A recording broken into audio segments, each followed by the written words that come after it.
Hello, kamusta tayong lahat? I praise my Father, the Alpha and the Omega, the beginning and the end, the Creator of heaven and earth, for He is faithful to us, and He will never ever change. His love for us is vast, it's wide, and it can never be contained. That's why He sent Jesus Christ to us, so that we may receive our inheritance, because we could never receive our inheritance if we are unclean. That's why the Almighty Father sent Jesus Christ to us, to cleanse us by the blood of Jesus Christ. Now we have a hope and a future, something to look forward to, because our Father has a place for us.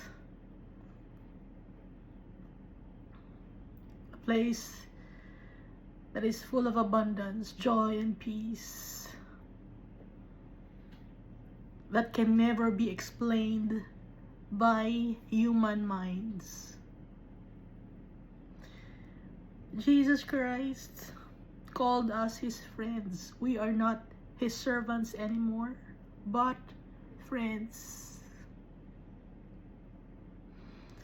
And He loves us so much that He laid down His life for His friends. And He asked the Almighty Father to send to us the Holy Spirit, so that the Holy Spirit will remind us of the goodness of our Father, remind us of the teachings of Jesus Christ, our Savior, the only mediator, the only Redeemer, the High Priest, the King of Kings and the Lord of Lords, Jesus Christ.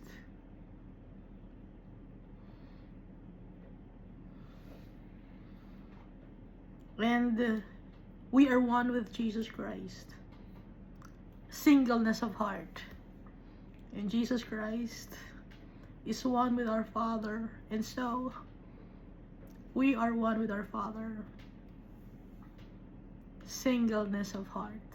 Jesus Christ, the Almighty Father, the Holy Spirit, and us, the children of the Almighty Father. So last time we read, Iskabi read 2 Chronicles chapter 34. But I believe we've read this already, but then we'll read it again.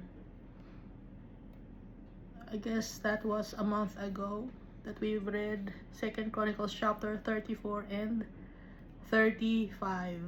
But last time it was 2 Chronicles chapter 34. So for recap, 2 Chronicles chapter 34 is when Josiah reigned as king of Judah. That was mentioned also in 2 Kings chapter 23.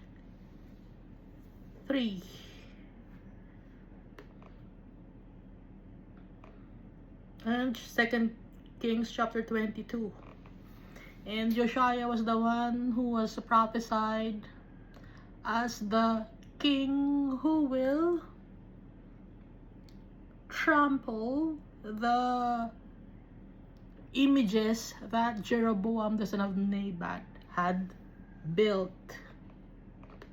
So the man of God who prophesied was killed by a lion.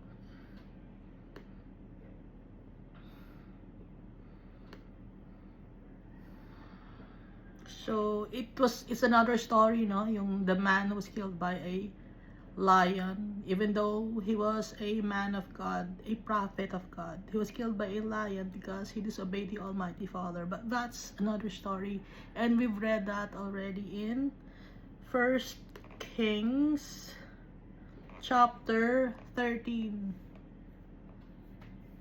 So Josiah became king at the tender age of 8, and he reigned for 31 years. So he lived for 39 years. And he was faithful to the Almighty Father. He did not commit any error. David committed a grave sin because he killed Uriah, the husband of Bathsheba. But the Almighty Father had forgiven David because David humbled himself before the Almighty Father. And David also sinned at the latter part of his life when he counted the soldiers in the kingdom of Israel because he was terrified. He was afraid that there might be another war that he had to face. That's why he ordered his commander-in-chief Joab to count the men of valor of the kingdom of Israel. So that's another sin of David. So all in all, he committed 2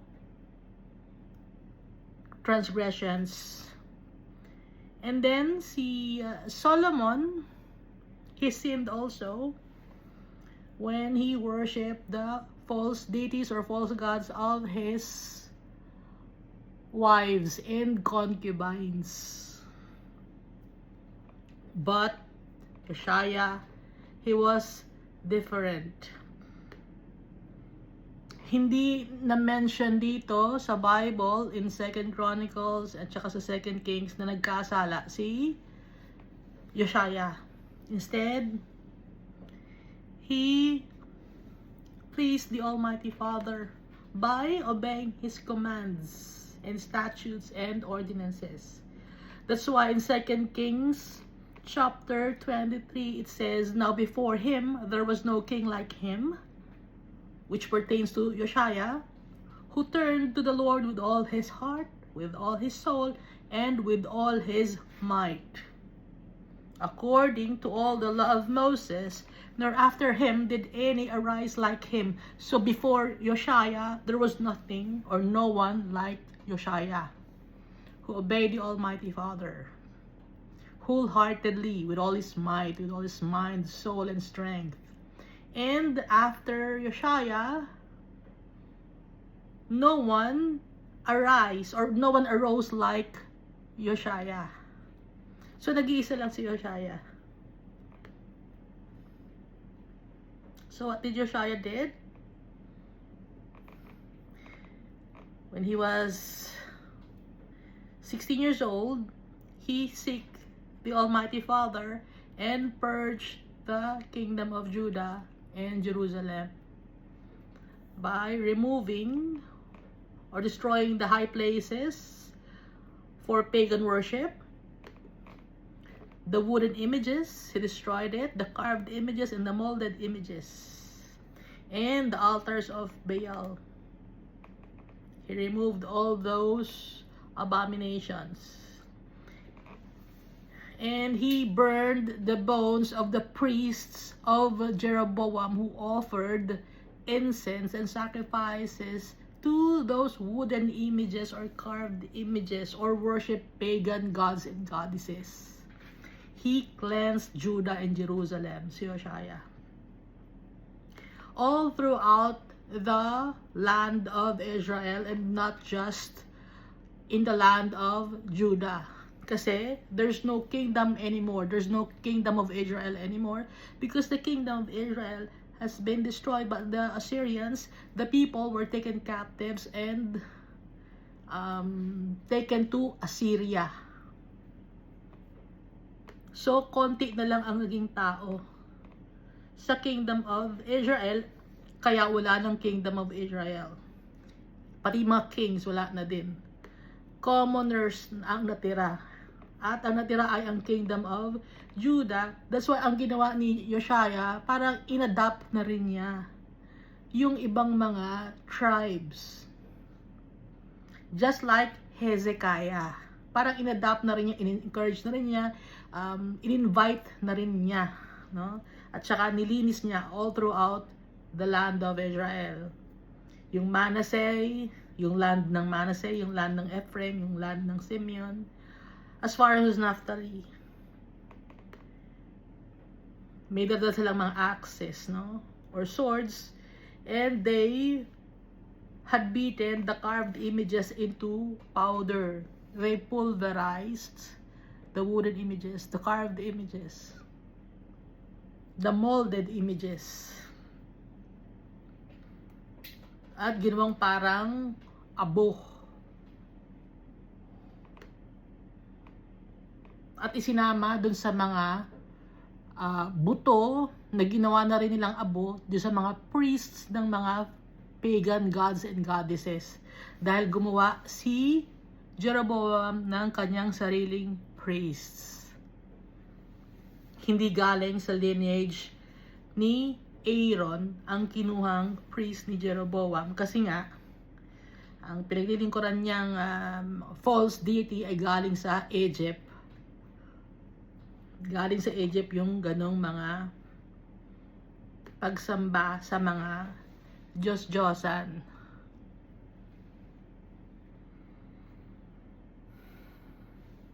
And then, yung temple ni Almighty Father nilinis at ni-renovate. And then, they saw the book of the law. Si Hilkiah ang nakakita. In the time of Hezekiah, they renovated also the temple of God, but they did not saw the book of law. Whereas in the time of Josiah, Hilkiah, the high priest, saw the book of law. He found it.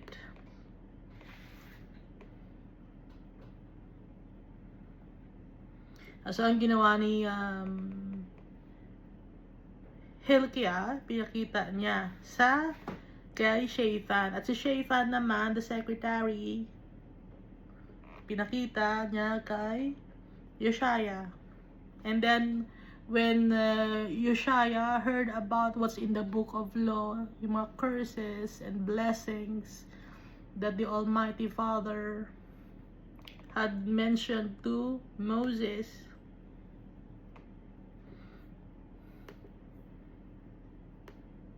ang ginawa ni Josiah, he tore his clothes, he lamented, he mourned, dahil naisip niya napakalaki ng kasalanan nila. Hindi niya sinasabi na kasalanan to ng mga kings before us. No. Kahit hindi kasalanan ni Josiah, inako niya. Accountability ang ginawa ni Josiah.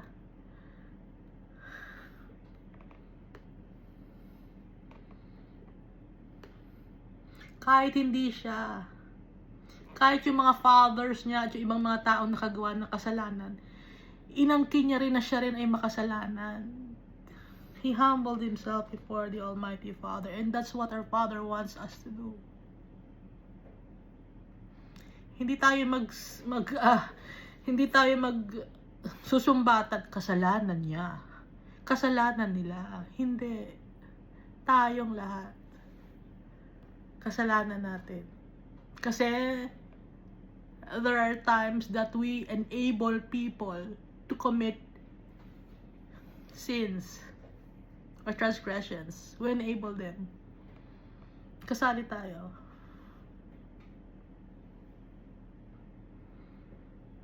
And if we enable people to commit sins, we are also sinners. We also sin against the Almighty Father.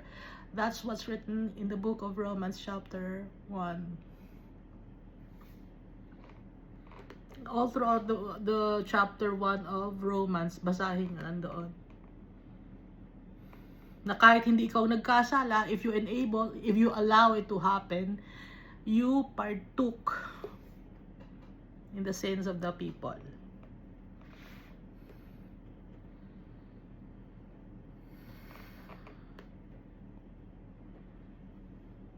Hindi mo pinagsabihan. Kaya tayo ngayon, damay-damay. Kaya itong si Josiah, he tore his clothes and asked the Almighty Father through Huldah, the prophetess. kung ano ang dapat nilang gawin.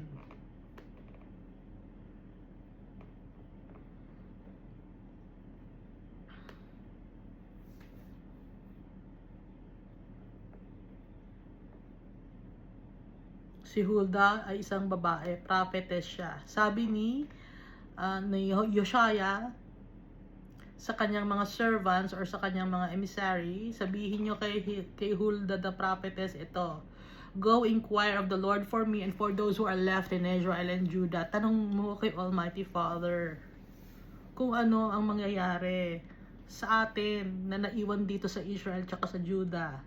Nakita natin ang Book of Law. Nagkasala tayo. Alam natin na magkakaroon tayo ng malaking kaparusahan. Paparusahan tayo ni Almighty Father. Kahit hindi siya kasali sa kasalanan, inako niya. Because he was the king. Inako niya. Responsibility rin niya yon as king of Judah. Ang sabi ni Almighty Father through Huldah the prophetess, "Thus says the Lord God of Israel, tell the man who sent you to me, behold, I will bring calamity on this place and on its inhabitants. All the curses that are written in the book which they have read before the king of Judah, because they have forsaken me and burned incense to other gods, that they might provoke me to anger with all the works of their hands. Therefore my wrath will be poured out on this place and not be quenched. But as for the king of Judah, which pertains to Yeshaya, concerning the words which you have heard, because your heart was tender," si Yeshaya yon, his heart was tender, "and you humbled yourself before the Almighty Father, when you heard his words against this place and against its inhabitants, and you humbled yourself before me," sabi ni Almighty Father, "and you tore your clothes and wept before me." Umiyak si Yoshaya kahit hindi siya yung may kasalanan. Umiyak siya. He asked for forgiveness. Kahit hindi siya nag-worship ng mga false deities or foreign gods or wooden images, umiyak siya. He asked God's forgiveness. Anong sabi ni Almighty Father? "I also have heard you." Narinig kita.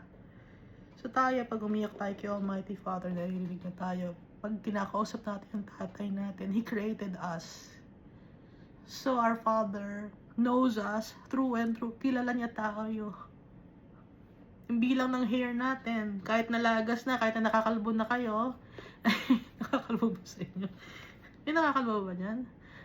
Kahit nakakalbo na kayo, alam ni Almighty Father, nakalbo na kayo, ha? Alam ni Almighty Father kung ilan ang nalalagas sa hair ninyo. There are times also na nalalagas ang buko. Alam ni Almighty Father yung alam niyo yung likaw ng bituka, mga salita. Kila kita, alam ko ang likaw ng bituka mo. Ganon. Which means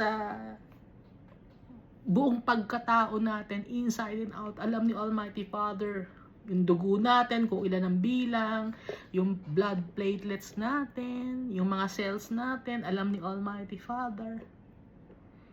Yung heart natin, alam niya. Kaya sabi ni Almighty Father, "I also have heard you." Alam ni Almighty Father. "Surely I will gather you to your fathers, and you shall be gathered to your grave in peace." Anong sabi ni Almighty Father para kay Yoshaya? Iuwi na kita. You will rest with your fathers. You shall be gathered to your grave in peace. Hindi mo na ma-experience yung punishment of the Almighty Father because you humble yourself. Sabi ni Almighty Father, "And your eyes shall not see all the calamity which I will bring on this place and its inhabitants." So they brought backward to the king.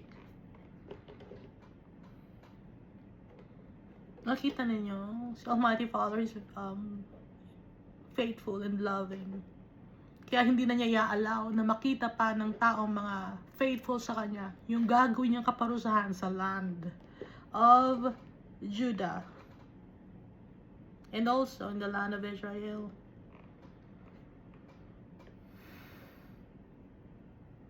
Gaya ng two prophets or two olive trees or two lampstands.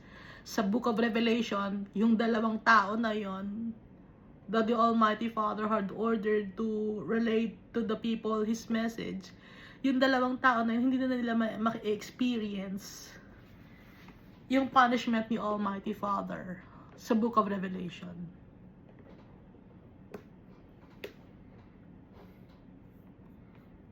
Nakikita ninyo yung similarity?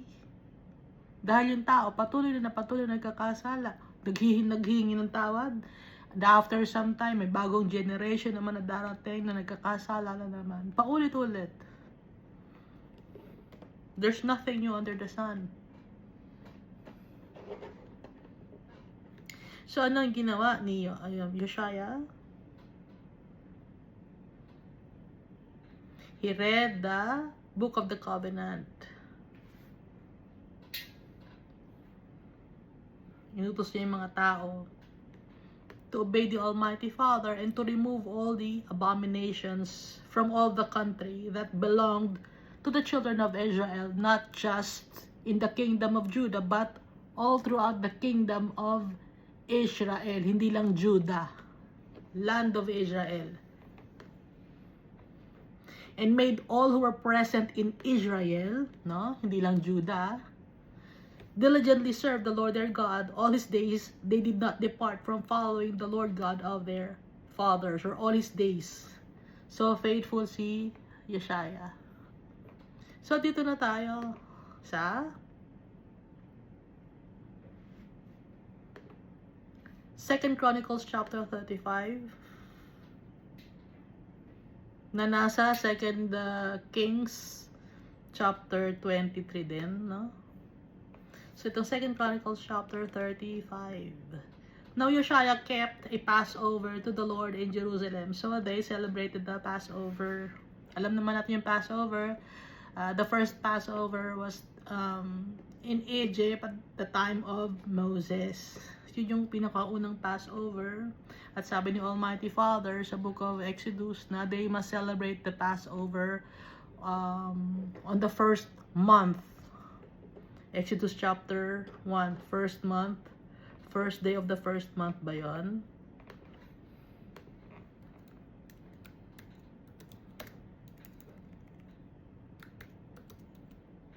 Bakit first month?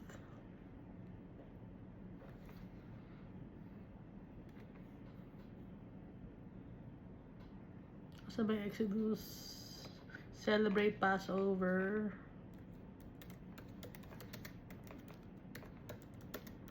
First month, Exodus. Sorry, Exodus chapter 12. On the 15th day of the first month.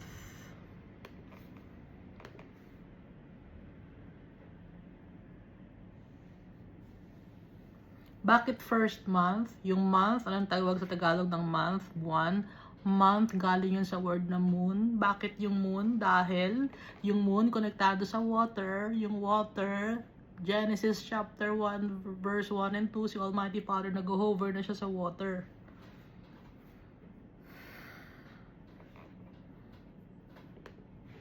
Kaya, pinasi-celebrate ni Almighty Father first month. At saka pinasa-celebrate ni Almighty Father yung new moon, no? Every month yon.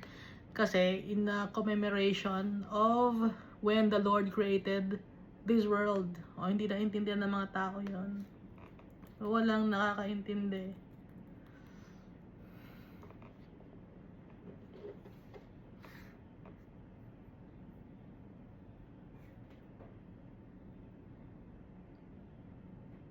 Yung Nisan also is the month of Abib. Iniba lang nung time ng Babylon naging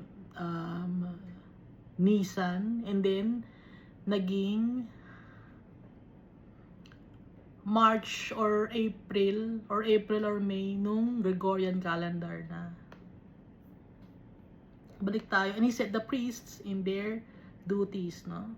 Now Josiah kept a Passover to the Lord in Jerusalem, and they slaughtered the Passover lambs. Passover lambs symbolizes si Jesus Christ, yung kanyang precious blood, kaya tayo natatanggalan ng kasalanan because of Jesus Christ. His blood is precious and its power is potent. It will never lose its power. On the 14th day of the first month. So, nakikita natin, binabanggit yung mga lamb, kasi nga, sinisimbolize si Jesus Christ na pinaprepare ni Almighty Father ang mga tao para sa pagdating ni Jesus Christ. Kaya, merong metaphor dito sa Old Covenant, si Jesus Christ, kasi nga, sa New Covenant, si Jesus Christ na mismo. Verse 2, and he set the priests in their duties and encouraged them for the service of the house of the Lord. Then he said to the Levites who taught all Israel who were holy to the Lord, put the holy ark in the house. Ano yung holy ark?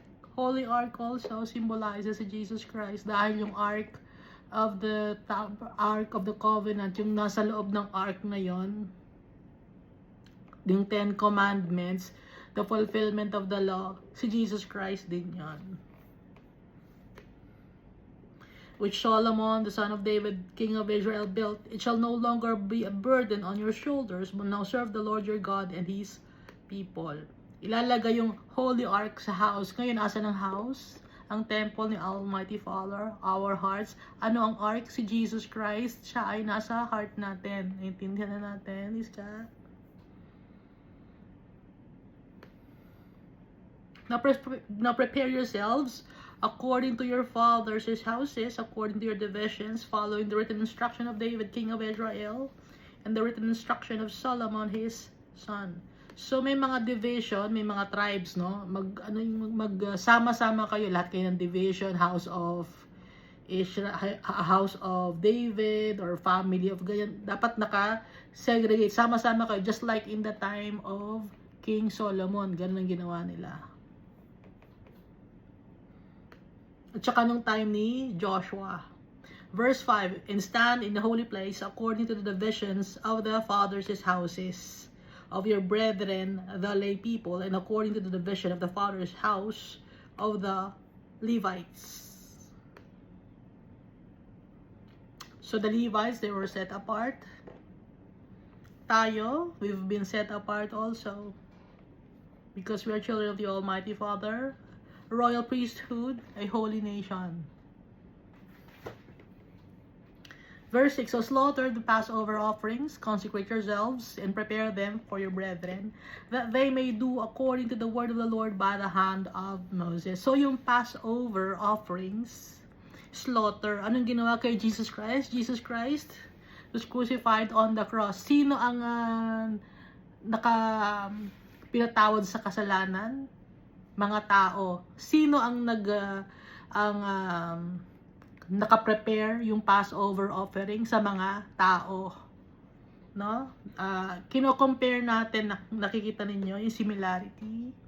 Iska, nakikita mo yung similarity? Nakikita ko yung similarity. Thank you, Almighty Father. I praise your name. Nakikita ko yung similarity. Nakikita nyo rin ba? Sino yung kausap ko? Ako lang naman nanonood dito. Tinutulugan ko pa ang sarili ko. Verse 7, Then Josiah gave the lay people lambs and young goats from the flock, all for Passover offerings, for all who were present, to the number of 30,000, as well as 3,000 cattle. These were from the king's possessions. Ang daming in-offer. Ngayon, hindi natin kailangan pa ng 1,000 lambs, 1,000 cattle, or 1,000 goats. Hindi na kailangan yon. Hindi na kailangan ng mga rams. Hindi na. Si Jesus Christ, sapat na. He's more than enough. Jesus Christ.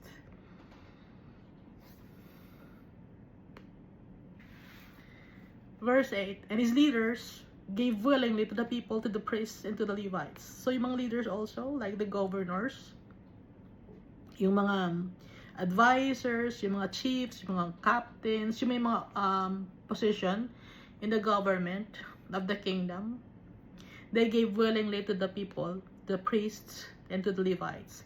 Hilkiah, Zechariah, and Hiel, rulers of the house of God, gave to the priests for the Passover offerings 2,600 from the flock. So, paano mo ito kakatayin? Napakadami.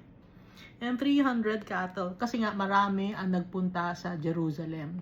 So, up to now, if you check, no, yung pag may celebration sila, yung sa Middle East, ang lalaki ng lutuan nila.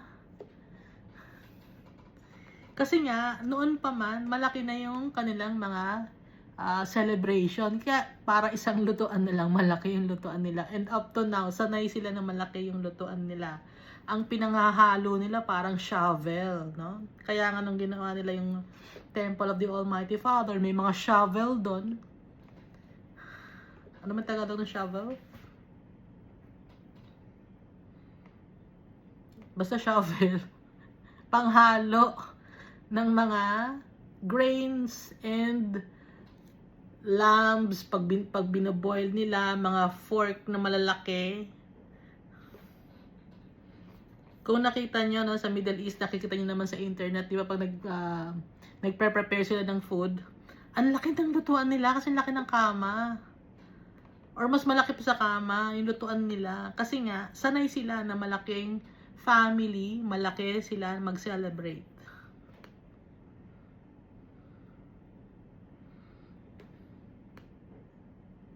Verse 9. Also, Conaniah, his brother Shemaiah, and Nathanael, and Hashabiah, and Jael, and Josabad, chief of the Levites, gave to the Levites for Passover offerings 5,000 from the flock and 500 cattle. So the service was prepared, and then the priests stood in their places, and the Levites in their divisions according to the king's commands. And they slaughtered the Passover offerings, and the priests sprinkled the blood with their hands, while the Levites skinned the animals. Yung priests, no, they sprinkled the blood with their hands. Pinanggaganon. Ngayon, yung mga Levites naman, sila naman ang nagbabalat.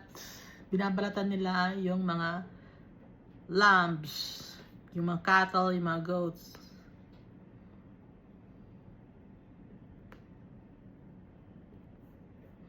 Verse 12, then they removed the burnt offerings that they might give them to the divisions of the fathers' houses of the lay people to offer to the Lord, as it is written in the book of Moses, and so they did with the cattle. So, ang kanilang manual, yung book of Moses. Yung Genesis, Exodus, Leviticus, Numbers, Deuteronomy. Ang tawag nila doon, ano man tawag nila doon? Pentateuch? Ano nga ba? Tawag nila doon? Kasi yun ay kanilang manual. Torah. Genesis, Exodus, Leviticus, Numbers, and Deuteronomy, Torah. Pero tawag din to ay Pentateuch kasi penta, dahil limang books. Yun ang kanilang manual. Ngayon ang manual natin, not just the Torah, but also the New Covenant or the New Testament.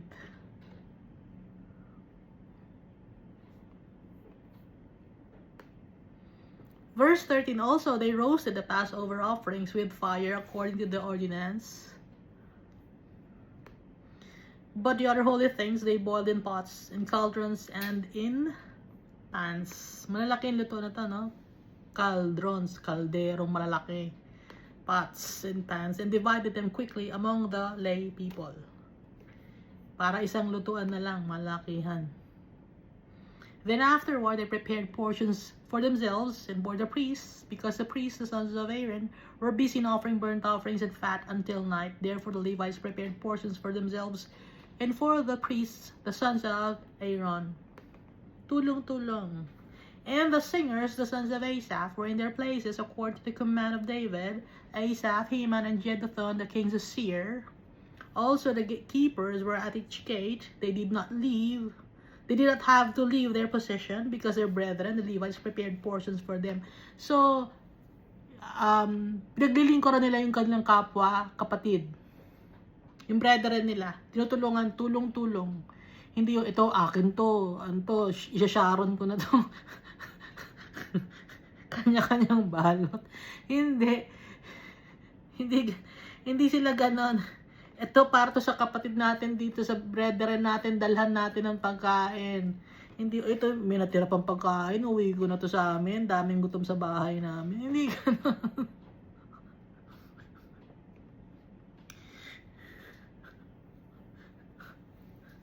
May handaan, may pabaon pa sa bahay. Ito, sabay-sabay na ito kinakain, ibinibigay nila sa kanila mga brethrens. Yung portion nila, hindi binabawasan.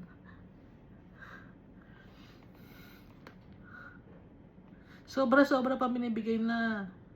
Dahil walang swapangan. Ha? Yung mga tao ngayon, swapang eh. Akin lang to, uwi ko na to sa amin. Gutom din kami para bukas may pagkain kami. Swapang.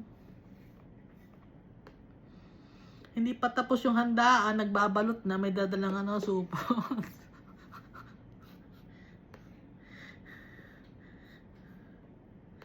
Doon na grocery mismo sa handaan. Ba't ganon? Verse 16, so all the service of the Lord was prepared the same day to keep the Passover and to offer burnt offerings on the altar of the Lord according to the command of King Uzziah.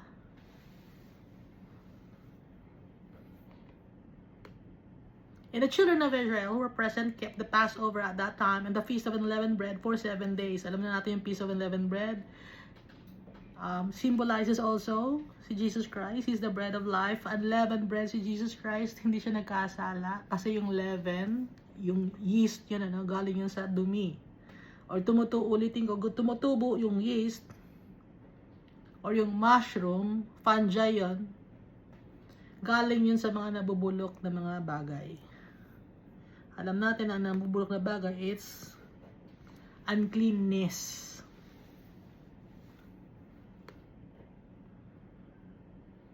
Verse 18, there had been no Passover kept in Israel like that since the days of Samuel the prophet. So, simula pa nung days ng Samuel, walang nag-celebrate ng ganitong Passover kahit nung time ni Solomon. Kasi binanggit since the days of Samuel the prophet eh. So, ibig sabihin, kahit yung kay Solomon, hindi na higitan, no? Hindi na surpass ni King Solomon yung pagse-celebrate nung time ng celebration nung time ni King Uzziah. Hindi na surpass ni Solomon. And none of the kings of Israel had kept such a Passover as Uzziah kept, with the priests and the Levites, all Judah and Israel who were present, and the inhabitants of Jerusalem. Nung si King Hezekiah, they also celebrated the Passover, pero konti lang sila. Konti lang yung mga from Israel. Whereas with King Uzziah, yung Judah and Israel, marami ang present.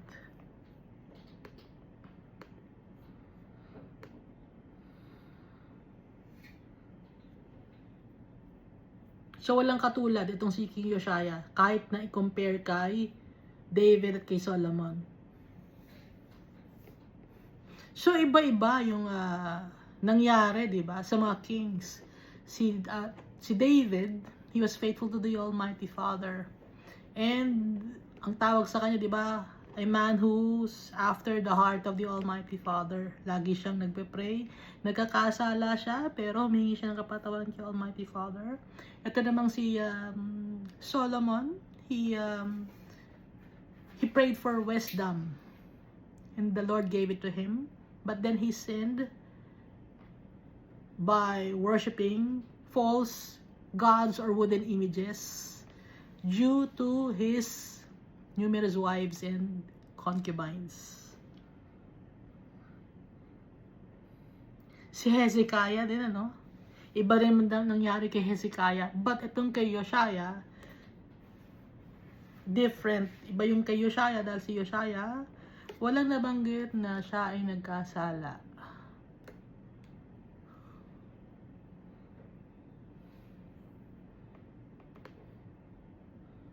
Hindi nabanggit dito na nag-worship siya ng wooden images.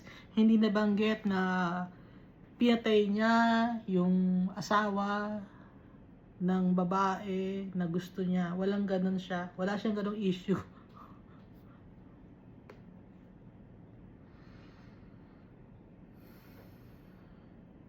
So in the 18th year of the reign of Josiah, this Passover was kept. So Josiah was 26 years old when the Passover was celebrated. 26 years old siya, no? And then, dito sa verse 20 of 2 Chronicles chapter 35, after years na, hindi lang ito kinabukasan, or after some months, or after 2 years, after 3 years, hindi. Itong nangyari ng verse 20, it's time passed by, years passed by, 13 years ang nakalipas, no? Idinugtong na lang, kasi hindi na ano ba nangyari after no ng Passover. So walang very distinct na nangyari. So itinuloy na sa verse 20 itong pagpunta ni King Necho of Egypt papunta sa dadaan siya sa lugar ng Judah, pero ayaw ni Josiah. So 26 years old nung na-celebrate yung Passover, and then after 13 years nagkaroon ng battle, nagkaroon ng kaaway itong si King Necho of Egypt. Ang kakalabanin niya ay ang Carchemish. Ang Carchemish ay Assyria to eh. Carchemish, Syria.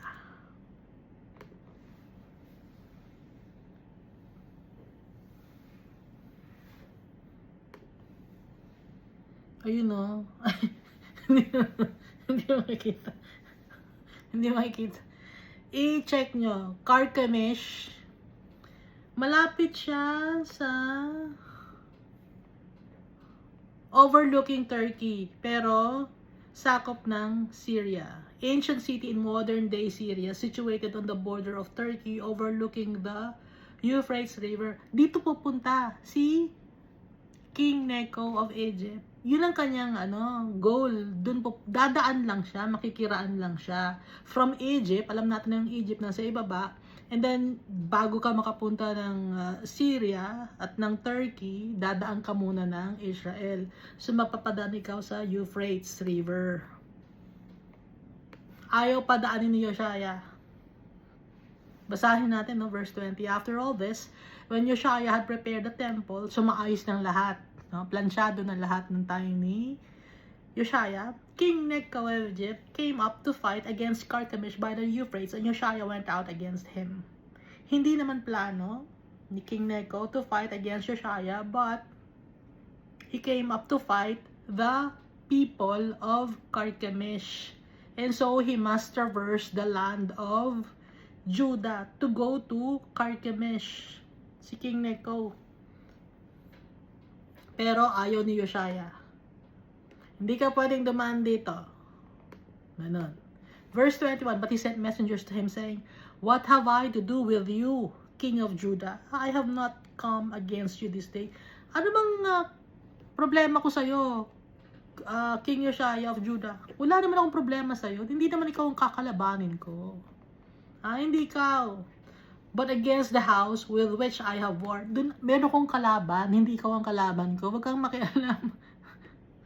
For God commanded me to make haste. Inutusan ako ni Almighty Father, nakalagay dito sa God, no?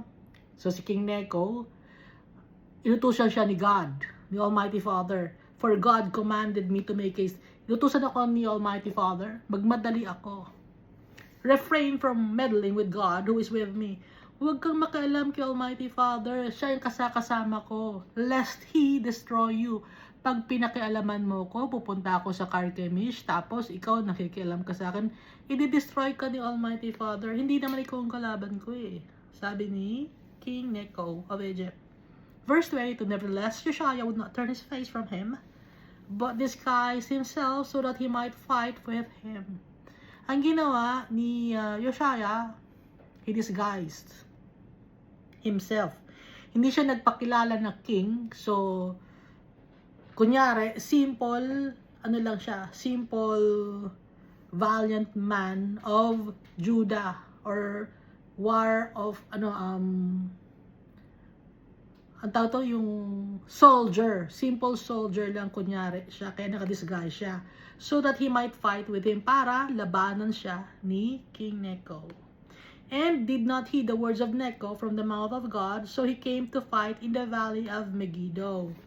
The valley of Megiddo, nabanggit na to sa book of Revelation, is a large place, katabi ay Jezreel.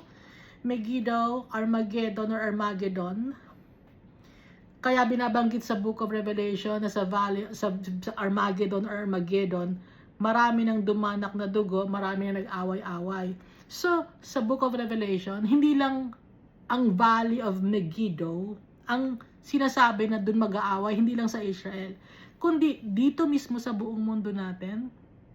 Lahat naman tayo dito, maraming dumanak na dugo. Sinisimbolize lang ng mundo na to yung Megiddo. Kasi nga, sample lang ito, konting sample lang ito, yung Valley of Megiddo. Pero, ang Valley of Megiddo or Armageddon, itong buong mundo. Dahil dito sa buong mundo, ang daming dumanak na nadugo ng mga nag-aaway-away na mga tao. Naintindihan natin? Akala kasi ng ibang na mga Bible teachers, yung Valley of Megiddo lang naka-focus sa Israel. Hindi doon. Buong mundo. Hindi lang naka-focus sa Israel dahil ang buong mundo maraming dumadanak na dugo. So mali yung turo sa amin dati ng bata ako. Mali yung turo sa amin. Mali yun. Sino ba yun? Kasi turo doon lang sa Valley of Megiddo. Hindi. Buong mundo tong Valley of Megiddo. Dito lang itong sample lang ito. Itong nasa Old Covenant, itong war na dinadanas ng mga kings. Sample lang ito.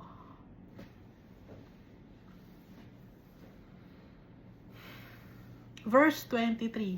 And the archers shot King Uzziah. And the king said to his servants, "Take me away, for I am severely wounded." Hindi kilala ng mga archers si King Uzziah because he was wearing a disguise.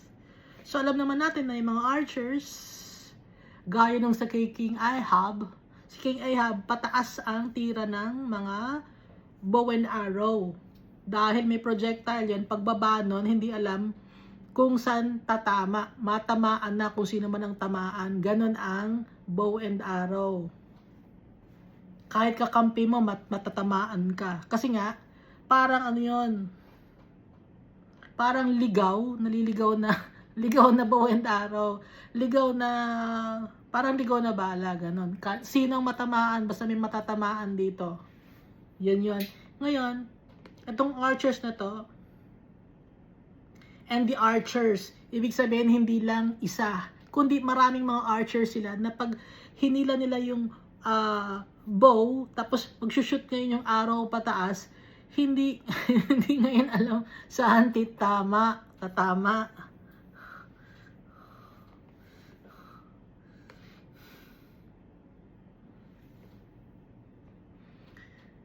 Parang si King Ahab, tinamaan ngayon si King Uzziah. Okay? And the king said to his servants, "Take me away, for I am severely wounded."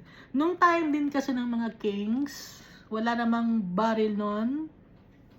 Ang parang pinaka-baril nila were the bow and arrow.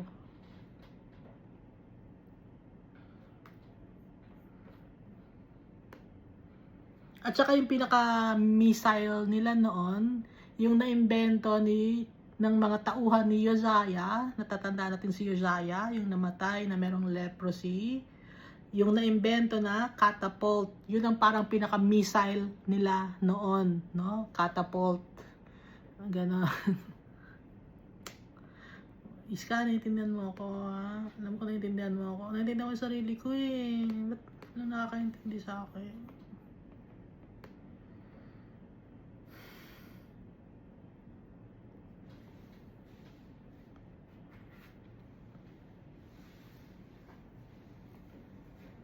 So si Yoshaya, tanggalin niyo na ako dito, ang laki ng tama ko. Sabi ni Yoshaya, I am severely wounded. Wala naman kasi nun silang daladala na mga gauze, no? Gauze. Wala silang gauze, yung mga gamot, alcohol, lagyan ng alcohol, or pantapal. Wala silang daladala. Wala silang medic, walang ganon. Kaya walang first aid. Ha? Wala silang first aid nun. Walang medic, kasi yung medic natin, walang ganon. So, pag severely wounded ka, tagas yung dugo mo, tinamaan major artery mo, syempre, walang takip, no? His servants therefore took him out of that chariot, so made chariot si King Yoshaya, and put him in the second chariot that he had. So, dalawa ang chariot niya. So, yung isang chariot kung saan siya tinamaan, puno na ng dugo yun. Inilipat siya ngayon sa isa pang chariot. And they brought him to Jerusalem. Inuwi sa Jerusalem. From the valley of Megiddo, ang tagal kaya noon, ilang minutes or oras yon. Ang layo. I-check nyo yung mapa, ang layo, tapos ang tatakbo, kabayo, chariot, abutin ng 2 oras, 3 oras, kung mabilis ang takbo ng kabayo. 4 na oras. Ang dami ng dugo na nawala, no? So he died, and was buried in one of the tombs of his fathers, and all Judah and Jerusalem mourned for Yoshaya. Bakit namatay si Yoshaya when he was faithful to the Almighty Father? It's the way of the Almighty Father to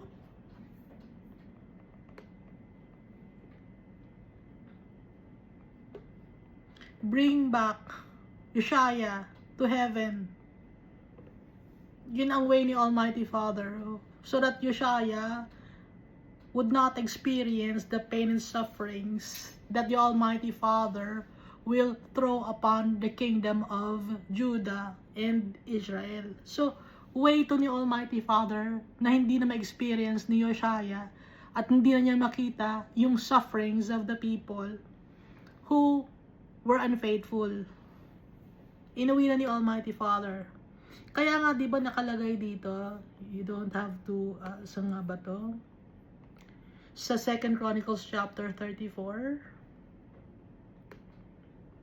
sabi ni Almighty Father kay Huldah the prophetess, surely I will gather you to your fathers, and you shall be gathered to your grave in peace. Magiging peaceful ka, hindi mo ma-experience yon, and your eyes shall not see all the calamity which I will bring on this place and its inhabitants. So they brought back word to the king. So nasa verse 28 to ng 2 Chronicles chapter 34. And it means God is faithful. He's true to His words. Hindi na niya gustong mahirapan pa si Yoshaya. And at the tender age of 39, Yoshaya rested in the arms of the Almighty Father. And he did good when he was in this world. That's why the people of Judah and the people of Jerusalem mourned for Yoshaya. Nalungkot sila. But it's a celebration in heaven.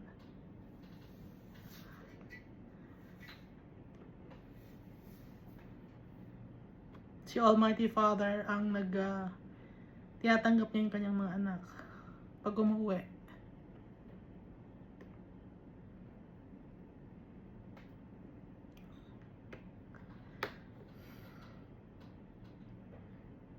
Verse 25.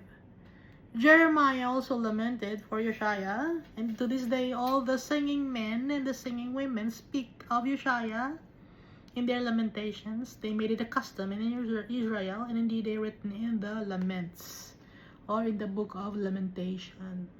Si Jeremiah, no? Kilala natin si Jeremiah, meron siyang book of Jeremiah, is a prophet, a seer of the Almighty Father. Si Jeremiah, laki rin ng hirap na naranasan to si Jeremiah, di ba? When we read the book of Jeremiah. Lahat ng mga servants ni Almighty Father, ang hirap na pinagdadaanan.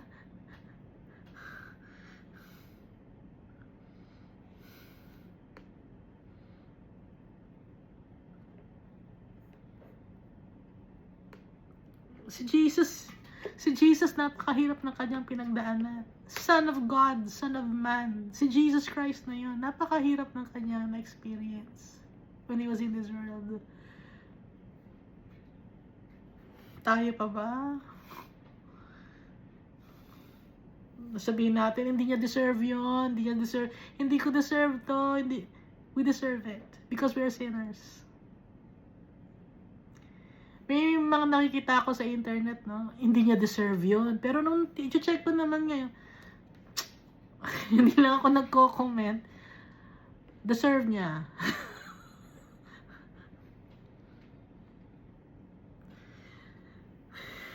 Tapos sasabihin pa, kaya siya, he took his own life because he was abused or minaltrato siya ng kanyang yaya. Kaya she took her own life. Ganun lang ang nangyari. Minaltrato ka lang, sinigawan ka lang. Yun lang yun.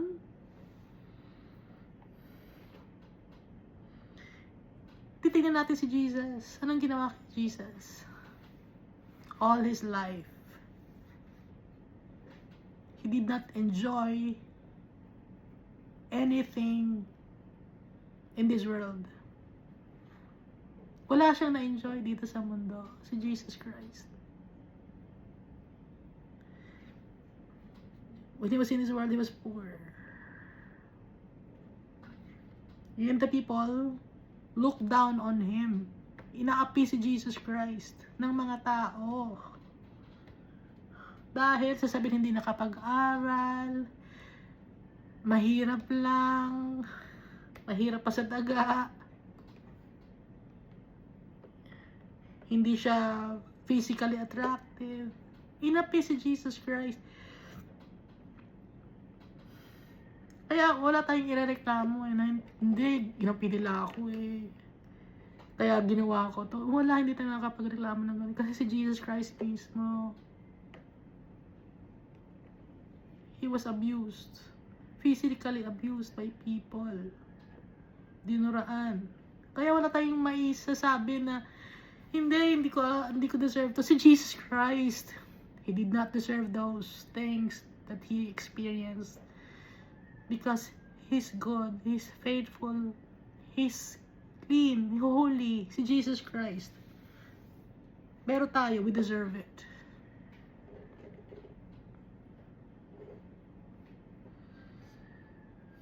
So kung si Jesus Christ, he humbled himself before the Almighty Father, we should humble also ourselves before our Father. Hindi tayo magyayamang.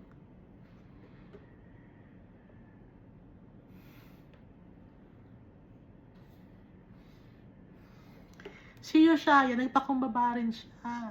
He lamented, he tore his clothes when he read that the people have sinned. So, he took accountability of the sins of the people. Inako rin niya, kasali rin siya. Kaya wag tayong magpa-victim mentality.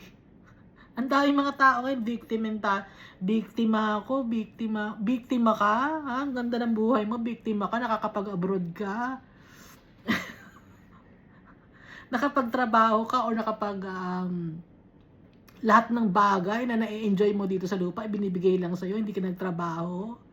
Biktima ka, nakikita ka, nagpa-party ka anytime, anywhere. Branded lahat ang suot mo, tapos sabi mo, biktima ka. Kasi tayo mismo, feeling entitled, biktima ako, hindi ka victim. Tayo ang nangbibiktima dahil tayo makasalanan tayo. Hindi na rin na-acknowledge yung Almighty Father. Nangaaway tayo ng kapwa-tao natin, namimintas tayo ng kapwa-tao natin. Nagsisinungaling tayo. Chismis natin yung kapwa-tao natin. Masama tayong tao. Kailangan natin si Jesus Christ.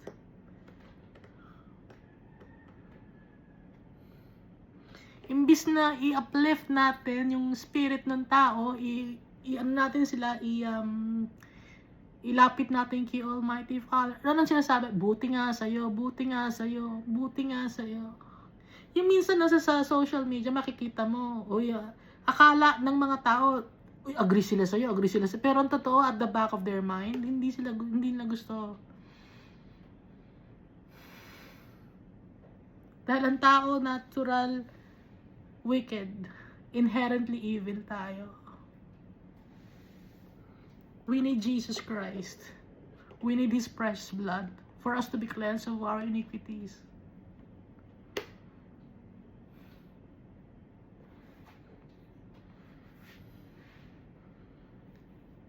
And whatever things that we're experiencing right now, trials and tribulations, we deserve it.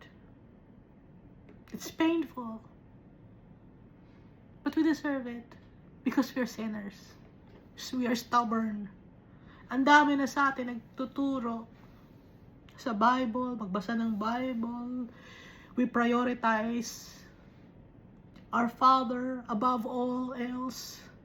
But what do we do? Anong pinaprioritize natin? Ang priority natin si Almighty Father because the things in this world, it's just temporary. We are sojourners, travelers. Our real home is with our Father. Habang nandito pa tayo sa mundo, we must obey our Father. Nalulungkot ako kasi yung mga tao humihingi ng tulong pero mali ang kanilang way ng paghingi ng tulong. Ano ang ginagawa ng mga kings dito sa nabasa natin sa Bible? For them to be forgiven by the Almighty Father, we must remove wooden images, carved images, molded images, idolatry, and be faithful to our Father, to worship our Father in spirit and truth, to call on the name of Jesus Christ. But what do? We call on the name of other people who had died already.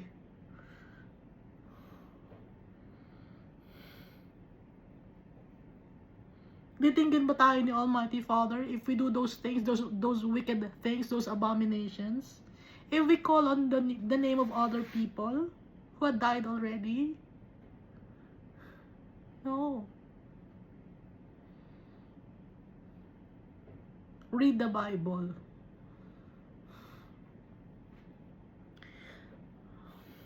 Balik tayo 2 Chronicles chapter 35, verse 26. Now the rest of the acts of Josiah and his goodness, according to what was written in the law of the Lord, and his deeds from first to last. Indeed, they are written in the book of the kings of Israel and Judah.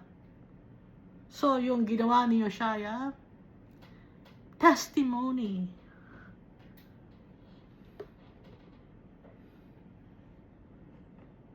Nandito sa Bible, testimony, for us to know what Josiah did. So that the name of the Almighty Father may be exalted on high.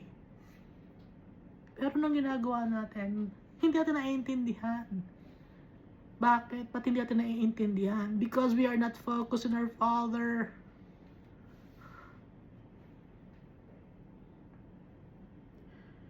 Sa hearts natin, sino ang nasa hearts natin? Sa ngayon, i-check nyo yung heart ninyo. Sino yung focus ninyo?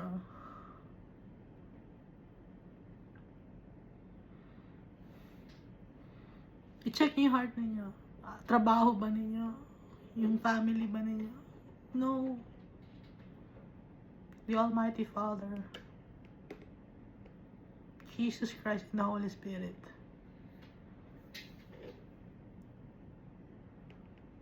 Ang tatay dapat natin na nasa puso natin. Love Him. If we love our Father. Lahat na ng mga bagay na magaganda, goodness and faithfulness, magagawa na natin. Matututunan na rin natin mahalin ng kapwa-tao natin. Because We don't love the people. We don't love the people. We are hateful of people. We are jealous of people. Jealous of what they have. We are jealous. We are angry at people. Because we are greedy, selfish, arrogant. Gusto lang natin tayo magaling, tayo ang malakas, tayo lahat ang yumaman, tayo lang ang maganda, tayo lang ang sikat, tayo lang ang nakapag-aral. Kasi nga greedy tayo, selfish tayo, we are so insecure. But if we have our Father in our hearts, we will never feel insecure. Because our Father completes us. He's the missing puzzle in our lives. And we must thank our Jesus Christ. Because He introduced us our Father. We must exalt the name of Jesus Christ. Love Him. Because He's faithful and true. And time will come. In the near future.